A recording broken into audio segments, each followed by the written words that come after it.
Mungkin teman-teman ada yang berpikir ya, ngapain sih liatin kasusnya si Jessica gitu, atau nggak bikin kita kaya? Ya emang enggak sih, cuma kalau bagi konten kreator, bagi youtuber ataupun media massa, ataupun para ahli yang pernah terlibat dalam kasus itu, ya pasti mereka lebih kaya lah, pasti mereka lebih dapat pemasukan lah, seperti para jaksa ya yang dulu pernah menangani kasus itu.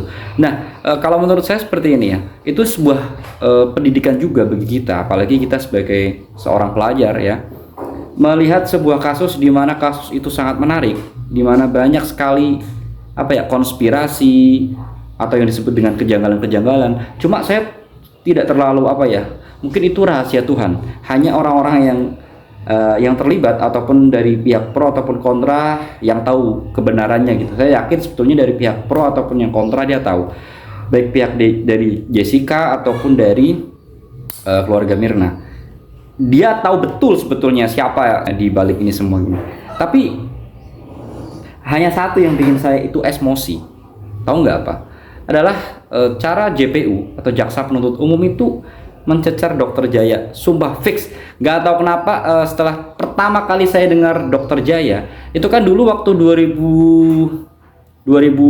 beberapa tahun, 7 tahun yang lalu, bener-bener saya itu nggak tahu kalau itu ada Dokter Jaya gitu kan sebagai saksi ahli. Tapi sekarang pertama kali saya mendengar kata Dokter Jaya, saya langsung riset dia itu siapa gitu. Pertama kali saya melihat itu ada sebuah sinar kebaikan gitu, bahwa dia itu adalah seorang yang baik, seorang yang intinya bukan orang jahat, bukan orang yang dilihat dari tampangnya itu kayak, pernah kan lihat orang yang tampangnya enak banget lihat tampangnya kan gitu kan. Dokter Jaya itu bukan gitu. Dia itu ya pokoknya gitulah. Itu yang paling saya sampai sekarang itu kayak sakit hati, padahal dia bukan siapa-siapa saya. Dokter Jaya bukan saudara saya, bukan dosen saya, bukan orang tua saya. Tapi ketika ada jaksa penuntut umum yang ada 2 orang itu, jaksa penuntut 3 orang kalau nggak salah ya, yang agak kurang sopan atau kurang etis dalam menanyakan sesuatu atau pertanyaan ke Dokter Jaya. Hanya satu yang saya hormati adalah jaksa yang agak medok ya, orangnya agak tambun gitu.